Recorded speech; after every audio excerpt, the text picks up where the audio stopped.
C'est la note qui a mis le feu aux poudres. Le rapporteur général de l'autorité polynésienne de la concurrence demande les consignes à suivre au président de l'organisme et au collège dans le dossier de 2 sociétés de gardiennage, Jurion Protection et Tahiti Vigile, dans le collimateur de l'APC depuis 2016 pour pratiques anticoncurrentielles. Or, le rapporteur du dossier qui s'apprêtait à prononcer un non-lieu a été remplacé l'an dernier. Son successeur préconise, lui, des sanctions du jamais vu selon les conseils des 2 entreprises qui dénonce une instruction aux ordres du collège. Nous dénonçons aujourd'hui ce que nous avons mis en lumière, à savoir une instruction qui a été faite en violation du principe fondamental, essentiel, de stricte séparation entre le service de l'instruction et le collège. Voilà.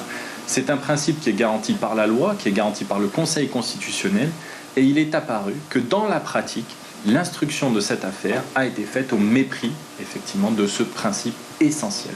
Il a fallu quelques connivences entre le service de l'instruction et l'autorité du collège pour que les conclusions de ce rapport soient faussées et qu'un nouveau rapporteur soit nommé qui contredise totalement les bases du premier rapport.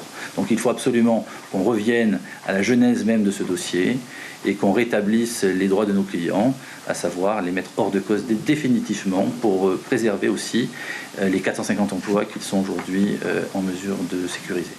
L'autorité de la concurrence, qui ne souhaite pas s'exprimer, souligne par voie de communiqué que l'impartialité est un argument souvent utilisé par les mises en cause. Faux, estime Florent Vénère. Pour l'économiste et ancien membre de l'organisme, c'est une première.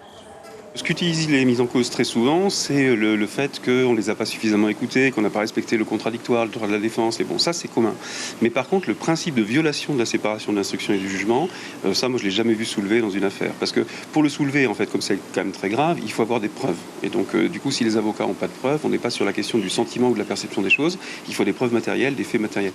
La sanction prévue pour chaque société est de 35 millions de francs. Sera-t-elle appliquée? Rien n'est sûr, d'autant que si les irrégularités procédurales sont prouvées, l'affaire pourrait aller jusqu'à la destitution du président de l'autorité polynésienne.